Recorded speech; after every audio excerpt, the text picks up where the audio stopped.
Hi, and welcome to Cover Brand, where we cover all things branding, marketing, and advertising to help you understand what the hell branding is and how it works to grow your business.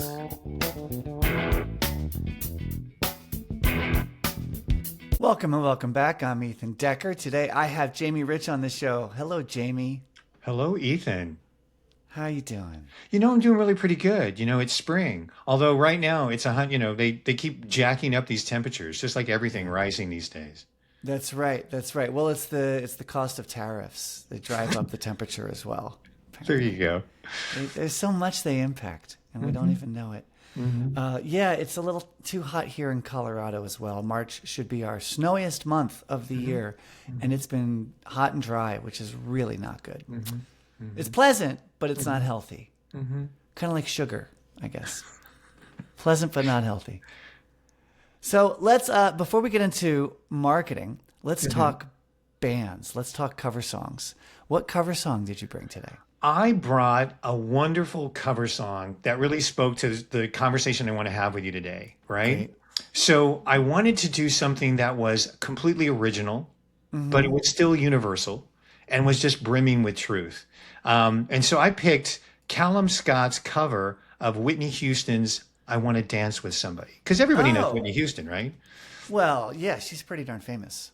So he actually got permission from Whitney Houston's estate to take the track of that beloved pop song that is kind of like an earworm in people's minds, but he wanted to do something with complete reverence. Do you want me to set it up in any way? I could tee it up for hours because I'm just that guy. No, it sounds great so far. So wait, you have to tell me about this guy though. Callum Scott is a British singer who first came to fame, gained notoriety by appearing on Britain's Got Talent. Okay. And his origin story is really interesting because he wasn't supposed to be the performer that was going to perform on the show. His sister was. Oh, okay.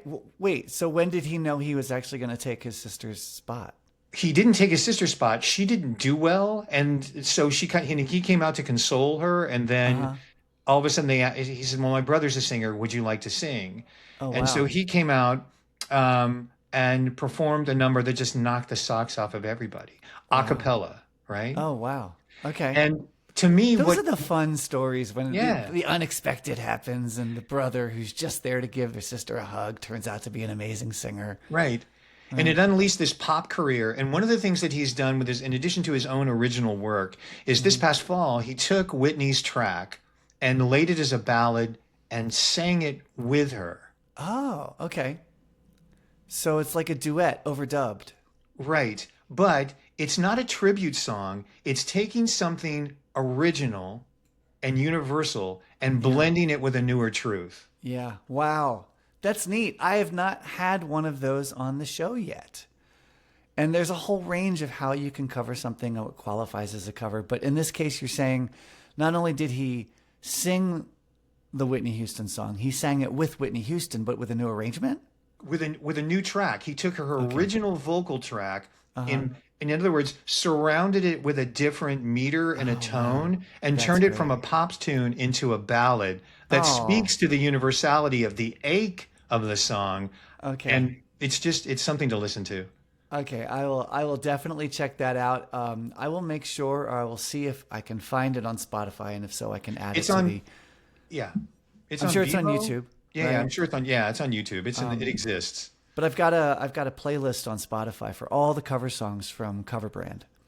So if possible, we'll add that to that. Thank you. And people can dance with somebody, but a slow dance with somebody called Callum Scott. I like Indeed. that. That's fantastic. It's nice when you can take a song and find a new vibe to it, right? Like I think Cake's cover of "I Will Survive" is fantastic. It takes something that is a classic, pop diva disco woman saying, "I will survive this heartbreak," and turning it into this kind of a bitter, angry dude song with guitar. I love that. So I can't wait to hear Callum Scott's version. Callum Scott, I Want to Dance with Somebody with Whitney Houston. Okay, very cool. Thanks for that. We'll be right back with more of Jamie Rich. Today's episode of Cover Brand is sponsored by The Positioning Chair, the only chair guaranteed to help you own your space. It's also the only chair we have here at Applied Brand Science. We love how it shapes our cheeks and gets us in alignment. It also has this incredible mesh that breathes like Egyptian cotton. Sit differently, sit memorably. The positioning chair, because if you don't define your seat, someone else will. Okay, welcome back. Jamie, we're going to get into some brand stuff now. We are. Yes. Which actually builds from the song we just listened to. Oh, really? Yeah. Please explain.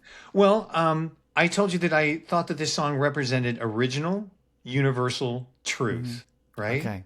That to me, that OUT is out, right? Okay. And as someone who has been a gay man all of my life, part of what I'm bringing to you as a sort of brand discussion today is to kind of flip the narrative on creating something that celebrates that idea of out, the thing that can unite the letters in the alphabet of the LGBTQIA, ad infinitum, that also includes our wonderful allies. Yes. Is what does it mean to be out? What does it mean to take something universal, but do it in an original way while you're living your truth? Yeah. That's great. That's great. So, okay, I have so many questions. Here's the first question. I love the vibe. What's the business? Do you have a sense yet of what the business is going to be? Yeah, I do. So the business is actually a website that is a platform called Out Here Together. Okay. It's a website platform that is not a dating app, not a therapy group, not any type. It is a wisdom and resource exchange for gay men over the age of 55. Oh, okay. Okay. It is a community where people can, I call them resource exchange communities, Okay. where I may come and there may be a situation where someone like Ethan has a podcast that may be there. But what if I want to go behind the scenes and dive into what Ethan has to teach? Is there a place where I can go? And is there a place where I can go and learn about the resilience and the creativity that you're talking about with other people just like me? Right. Right. So it's a platform, if you will, that allows gay men over a certain age to participate in that resource value exchange, a place where how they can prosper from their own lived experience. That makes sense? Okay. Yeah. It's starting to, I should say. Although that's appropriate. You're starting to build the business. Well, I come from this from having produced live events IRL for decades. Okay. Right. Right. And so, what kind of events? For one, I think the one thing that I'm most known for here in my geographic area is I was the founding festival director for the Kansas City LGBT Film Festival. Okay. We went and I did that. We started that in 2000 and I did that for 23 years. Wow. So it was one of the biggest cultural events in our particular city where it brought people together around the shared experience of film. Correct. And I'm sure that went beyond just an audience of gay film enjoyers or, people who are gay who are watching film, but just the whole community because it was a film festival. Right. We had a lot of straight people who came to our film festival because it was really great films and there was a really great vibe to it. Right. Right. No, absolutely. I went to Oberlin College in the Midwest, and we had what was called the Gay Mardi Gras of the Midwest, which was our big pride party. Right. This is back in the 80s, I guess. And it was huge, and it brought not just a large queer community in Northern Ohio to campus, but a lot of straight folks who wanted to just party and celebrate and enjoy a fantastic party. Right. Right. Yeah. Yeah. When you have more people telling their stories, it expands the narrative for everyone. Yes. Yes. So let's get to this new idea, which is not IRL, if I'm hearing you correctly. Well, not necessarily IRL, but it's one of the reasons why it's not exclusively happening in my geographic area is because the need is universal. I mean, the narrative I bring to this, Ethan, is, look, I think that we're drowning in a world of content, right? Yeah. And I think that creating online spaces where people can be seen, valued, heard, and Mm-hmm. appreciated are really, really important. And Mm-hmm. these are the containers, if you will, that people want to be in. Yeah. Yeah. And because you can create that instant connectivity with the right type of IRL environments, be they a podcast like you're doing, where people are watching a conversation that would be just as great if we were IRL with each other. Oh, it'd be so much better because we'd be either having coffee or cocktails. Come That's on. right.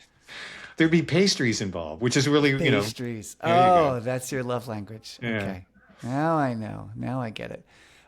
Well, okay. So you want to start this community. Hmm. Communities, it's such an important thing in the world. I get Hmm. it. I run a speakeasy out of my garage for this Hmm. exact reason. It's Hmm. community building, it's neighborhood, it's friends. Um, but, but you've also got to focus on an audience. Your Hmm. focus is on gay men over 55 or gay Hmm. people over 55? Gay people over 55. I'm starting with gay men just because I want to begin there, right? Mm-hmm. Because I want to also speak from my own experience. I'm not Yeah. being exclusionary, but just like I said, brands can expand out as long as you're staying true to the original mission of what you're Yeah. doing, right? Well, to an extent, it's really hard for brands to stretch out. In fact, one of the most absurd examples was Colgate, which is known for what? Toothpaste. Yeah, they tried to make frozen dinners. Yeah. That's a little too big of a stretch. The one big exception for that is retail brands like Costco has the Kirkland brand, Hmm. and they can sell motor oil and they can sell olive oil, but it's Kirkland. But aside from them, even Coca-Cola can't stretch to sparkling water. Think about that. Coca-Cola, the most famous brand in the world, probably. Although these days you could also say like maybe Facebook or TikTok. I mean, Right. but Coke's in everyone's bloodstream. Hmm. Coca-Cola can't stretch to sparkling water. They had to buy a sparkling water brand. And in fact, they launched one. They own Topo Chico, Hmm. which is a Hmm. sparkling water brand from Little green bottles. Mexico. Yep, the little bottles. And then they launched Aha, which was their version of Buble, which was Pepsi's version of LaCroix. LaCroix. Yeah. Because LaCroix was booming, LaCroix was blowing up, and the big guys said, "Shoot, we need a sparkling water brand," but they could not launch Coca-Cola sparkling water Hmm. because, I mean, quite simply, it would just be confusing. It would be really confusing to go to the shelf and pick up a Coke and have to say, "Wait, what? Which Coke am I getting?" Because all the cans are basically the same. Hmm. I mean, when you're at Costco, you're not like, wait, am I drinking motor oil or olive oil? Because it's so clear. Motor oil is a different container, a Right. different Right. blah blah blah. You keep, Right. but anyway, all that is to say, I think focus is great, and I think especially when you start, focus is critical. It is. It So is. So I want to focusing, begin where I begin. and it's what you know best too. Hmm. So then here's the next question: if your audience is gay men over 55, what's the thing they want to purchase desperately? They want it now, and they are willing to buy it today. Do you know? Have you spoken to these guys? I have. I have. And there's this hunger for a conversation around resilience. There's Okay. how do I want to say this? Gay men over 55 are 55% of them live alone, right? Wow. And they are compared to 15% of straight men of the same age, right? Wow. They are 4 times as less likely to have children. Hmm. They're twice as likely to just simply be living on their own. But Wow. there's actually a Twice as research, many. yeah, Yeah. there's actually a research thing that's called internalized gay ageism, right? And Uh so you huh. have all of these people trying to break out of the narrative in a community that they fought so hard to belong to Yeah. that they've now aged out of. Yeah. So to quote Richard Gere in An Officer and a Gentleman, I got nowhere to go. Yeah. Yeah. We've got the dating Wow. apps, you Hmm. know, and if you scratch the surface in a conversation with someone, they want to hear their stories talked about. That is Right. not the, well, you're going to live out the rest of your life in isolation. Hmm. You no longer have the youth and the beauty. Could you please go over there? Now you can opt out.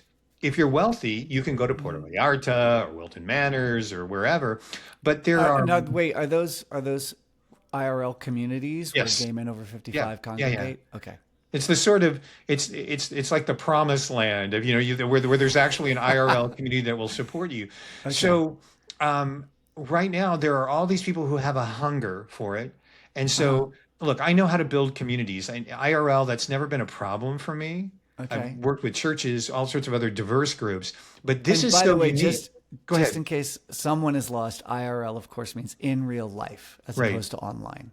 right. I always like to make sure we don't jargon people to death. So, and I get lots of great jargon on the show, but Yeah, yeah, IRL, yeah. we would assume everyone knows it. Nonetheless, okay, yes, you've built IRL community. I mean, the film festival, Kansas Mhm. City. I was the That's center director for the Kansas City LGBT Community Center at one time. I've worked with right. churches and worked with organizations. I know how you go from Okay. attracting someone with a beacon to Right. building a community. Right. Okay. But the And now you want to challenge, do it broader, and for the folks who can't fly to the places or move to the places where those communities exist IRL. right, right. Okay. And how Yeah. do you make sure that the community is not bonding over the wound? Mm-hmm. Because the Right. wound is exactly what you're saying. Um, there's there's not an economy in that. That's a Right. support group. That's something else. That's therapy. That's a whole nother niche. Right. Right. But what if you were able to take that energy Yeah. and be able to say, here's a platform where you can, wait, what is it that your lived experience? You could teach this. You could do Yeah. this. Yeah. If you go into YouTube and type exercise for gay men, right? Uh-huh. Very little comes up, right? There are not resources and tools that are available at large for a lot of the gay community that there Yeah. is for, like, how many times have you seen an AARP ad on television? You as a Well, heterosexual more and male, more lately. yeah, yeah. But I mean, seriously, think about it. The invisibility in the Uh-huh. narrative as you Yes. age is, Yes. I mean, it's just huge, It's right? huge. And I know this from the world of marketing and advertising too. Ageism is rampant in advertising industry, the advertising companies, of course, in marketing itself, ageism is huge. Until you get to Prilosec or anything that requires a heavier prescription.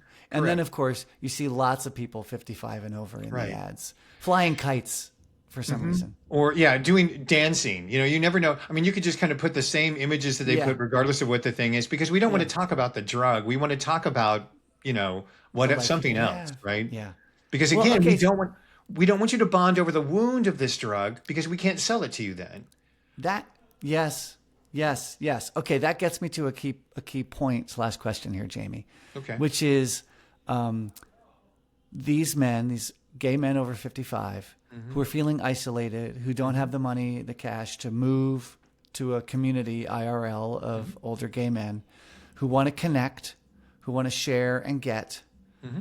Um, in a way, these are very abstract thoughts, abstract ideas. I want connection. I want community. I want respect. I want visibility, right? I want these things. What I would suggest is, and it's a writing concept I actually Please use called go. the ladder of abstraction, Okay. is getting concrete, getting as concrete as humanly possible, which is what's the thing they're going to do, the stuff they're going to buy, the things they're going to talk about. And the problem with community so often is, like in most social media and most things online, you've got the 99-1 rule. Hmm. 90% of people are just lurkers, 9% are participants, and 1% are the actual creators. Hmm. So whether it's YouTube or Facebook or bots are screwing all this up. But if we ignore bots, most people lurk, most people listen, Hmm. right? Most people go to concerts Hmm. to hear Katy Perry or Whitney Houston, they don't get up on stage and sing. Right. So you in some respects, you'll have to build this into your model, or you'll have to have very concrete things for these guys to do when they come into this community. Right. And that's why I think you already did this in the film festival. Right. You had such a concrete thing, and out of that, the LGBTQ Kansas City Film Fest, you had community, you had connection, you had interaction, you had friendship, you had camaraderie, all these things. So getting back to your community, is there a nucleus of concrete stuff you already have in mind for these men to do? I do. What is it?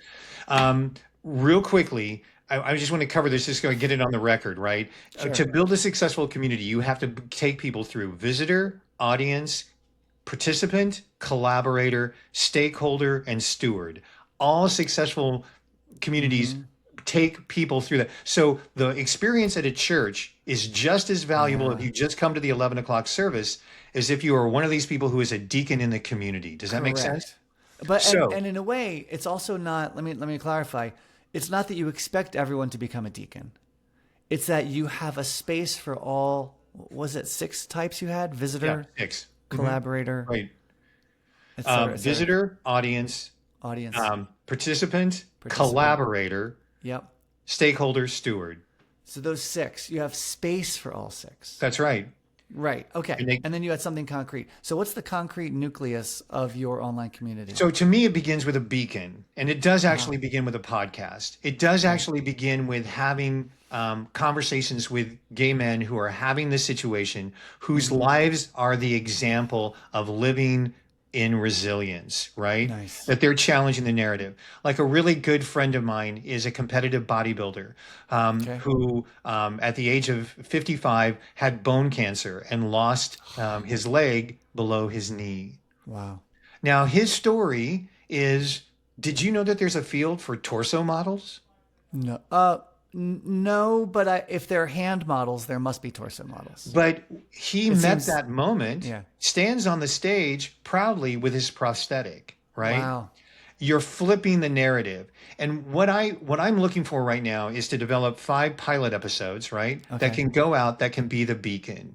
Okay. At the same time, I'm going to do something that I've never done before, which is to invite people to actually build the community as we go. Right. Because as you know, Ethan, I'm not supposed to say, well, wait, I have this idea, let me have it developed fully, right?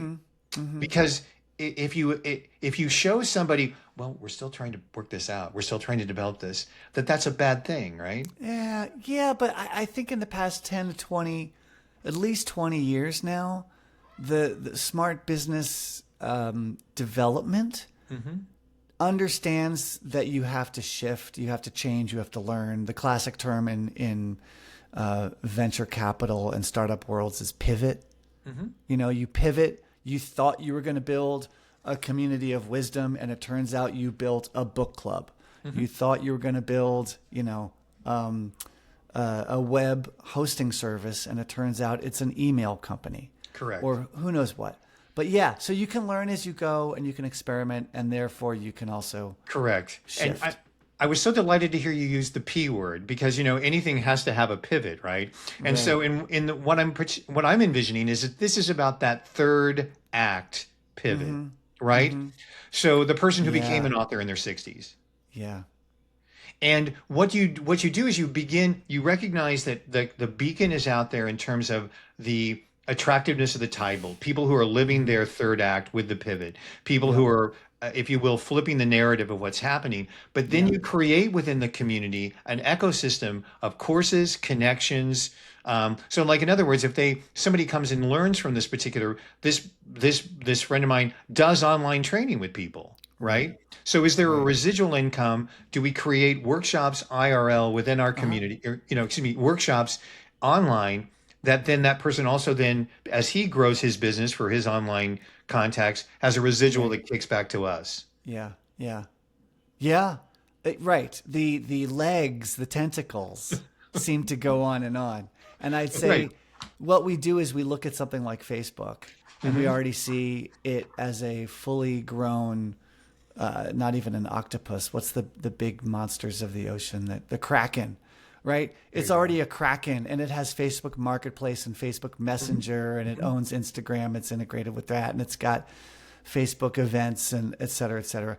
But going back to its founding, it was a way for kids on Ivy League campuses to post their own info and to look at their neighbors, their peers. So getting back to that nucleus, right? That core, starting with a podcast, for instance, and then starting with whether it's stories or advice, and then anticipating that of your 6 types, you won't have many. What's the final? Stewards. You won't have any stewards to start out. You're right. You'll be the steward. We'll have a lot of lurkers. You'll have a lot of lurkers. Right. I'm much better with the lurkers and the participants and the creators. Yeah. No, I just gave it a fancy name. You can throw it aside. But you've got that experience that you've seen that in real communities. Correct. And those are all those roles. Right. So it's a more finely tuned version. 100%. And I'm glad you're not under the illusion that everyone's going to be a steward, because that's impossible. No, it just rarely happens. The only time that might happen, and even then you can probably see gradations, is for something like a book club, right? Where it truly is about tiny groups where you can't just be a lurker, or if you are, eventually they get tired of you and they're like, okay, Toby, read the goddamn book, or don't show up to the next one. But Ethan, what you just said is what I was teasing about earlier when we were getting started, which is never forget the beginner's mind. Right. Never forget that somebody's encounter with your brand is going to be new. And don't expect them to have the knowledge. Don't expect them to have the wisdom. Yes. Allow them to have that Coca-Cola for the very first time, and repeat that experience. So and where I see that that's really important in communities is that we get obsessed by trying to find the stewards. Correct. I work with churches, and they're obsessed with the people who aren't showing up to their churches. Right. Instead of focusing on the people who are there and growing that scaling out rather than scaling up. Yeah. And that's what I want to really do with this, is allow it to continue to always recognize that visitor experience, the very first time, wow, I saw that story about the guy who found his career after 65, who was cast aside or whatever. That gives me inspiration. I might come back. Oh, they do classes on this. Oh, I can study with this person. Oh, I can do that. And so the ecosystem is based on the deepening of the experience. Yeah. Well, and just make sure to start with one thing. If it's classes, or if it's talks, and the podcast is even the pre thing. Maybe you have people onto your podcast, and then it turns out they have a great topic. Maybe it's fitness for gay men over 55, or maybe it's mental acuity for gay men over 55, or maybe it's as one of my neighbors called it, third act trouble, which is the third phase of your life after, growth and then career. And then what do you do now? The third act. You've got those experts, and they provide talks or fireside chats or whatever you want to call them. And just focus on that one thing for a long time before you branch out with all the other tentacles. Correct. Thank you. Of course, if it's not working, you would have to shift. You would have to adjust. But like, another example is How I Built That by Guy Raz. It's a great podcast. I think it's called How I Built This. But the point is, maybe 250 episodes into it of the same exact formula, he decided to branch out and do a little something else, like write a book or host a variant podcast or have an event, How I Built This event. Right. My buddy Kevin Roos, who is on Hard Fork, very popular podcast from the New York Times. After daily episodes of Hard Fork for I don't know how many years, they did a live recording of Hard Fork. So, and it could be that you're just toiling away in the mines and no one shows up and no one shows up and no one shows up. And then eventually you start to get traction. And so Correct. That's the hard part about this business stuff. Is it's going to be very hard to know, should you pivot or should you keep digging? Well, and what I really want to make sure is that the narrative stays on the universality of the experience. So straight people can come and listen to what we're talking about. It's not exclusionary. Like Sure. there's a wonderful example. I don't know if this made your radar. It's maybe too personal a question, but you're aware of the thing that set social media afire in terms of an entertainment vehicle, which was the success of Heated Rivalry. Are you familiar with the I do show at not know all? Heated Rivalry. It started out as a simple gay hockey romance, that was produced Uh-huh. in Canada by gay men with unknowns, and it Uh-huh. literally you could look now if you just Google Heated Rivalry to I how will. that gay hockey romance story set the social media world afire because its connection to straight women and Oh, to yeah. men who had never had a chance to look at a sports story to understand what a romance looked like. So Interesting. it was true to its own truth. It was a story about gay men, right? Hmm. But it sang to the universality of the experience. Absolutely. Absolutely. And I think that's completely possible for something that's focused squarely on gay men over 55. And let's even Right, say, let's gay American men over right, 55 right. to even focus, or gay North American men over 55. That might speak to the issue of invisibility for anyone over 55, That's right. especially, for instance, women, who women often talk about that thing, right? That once you hit a certain age, you become invisible. And it's a challenge and it's a universal issue. So yeah, but I would recommend stay focused and let those other petals of the flower open up on their own. Thank you, thank you. No, that's critical. Thank you for that perspective. And then make it really clear right away. Give people a clear, clean handle. Like that's shit simple for them to understand. It's easy to get poetic. It's easy to stay in the abstract. Facebook is almost a physical metaphor. Well, it came from the notion of the Facebook, which was a book like of I don't. When I went to college, I think did we have it in college or high school? But it was a book, a literal book of everyone in your incoming class, and a little photo of them, and then a description of their name and whatever. So Right, it was like the white pages, right. you know. So be concrete as possible, and when you are trying to be poetic and meaningful, make sure that you're testing these things with your visitors and your possible users so that they get it right away. Yeah. And I maybe there's a model out there like Brene Brown's work or community. Well, I think something you just said, just a light bulb went off though. The idea is that what I'm trying to do is to help people navigate this particular third act with resilience and dignity. Mm-hmm. And so that is the beacon, and whoever shows up for that light, it's all right.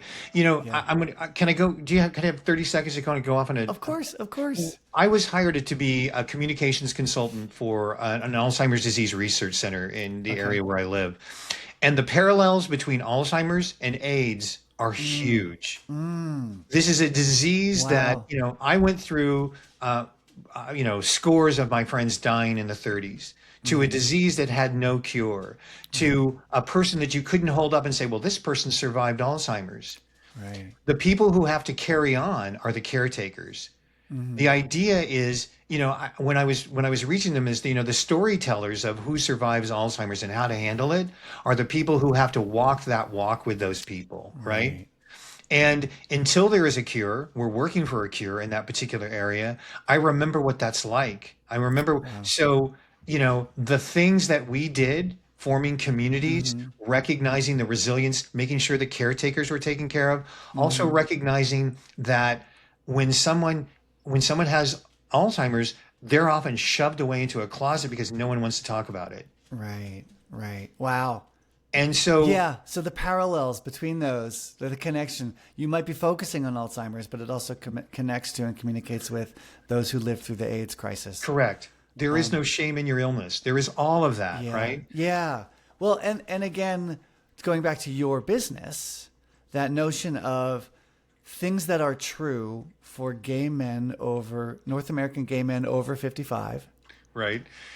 may be relevant and resonant with many other people, and that's Correct. okay. And Correct. maybe you'll find at some point you would need to pivot, or you would need to realize, oh, our thing is even from the handle of it, so to speak. Right. In the same way that Facebook was, again, a college service. And at some point they opened it up to everyone with an email. And that's why I chose to use Out Here Together, which I have, it's outheretogethers.com is the domain where all this will take place. I wanted to use the word out because it's not the letters.